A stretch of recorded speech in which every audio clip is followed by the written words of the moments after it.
Hi class, for this lab we're going to be using Excel to create a bar graph or a histogram using three classes. So here are the steps.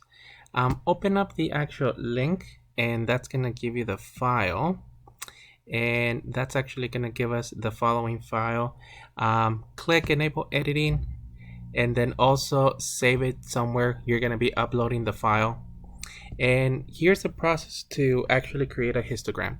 So all you need to do is highlight the data set and then go to insert and then activate the histogram. Okay, you are gonna have to modify it. In this case, let me just give me just a second. There we go. Okay, so I think I hit delete too soon, and then we just want to change the title. The title for the data set is hours, and then let me delete the E. Okay, so here's the actual histogram, except that they want us to do three classes. Now to do the three classes, click around the actual interval for the classes, do a left click, and you want to format the axis. Now you're going to bandwidth, and then here you're just eyeballing it.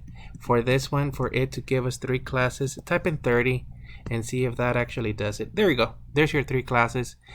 You can then modify the histogram if you want, but that is actually pretty much all I need you to do.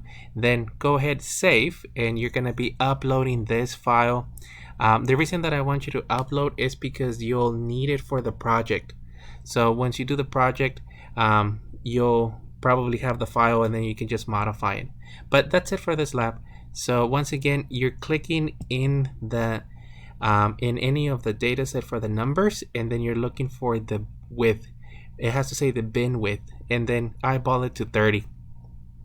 That's pretty much it.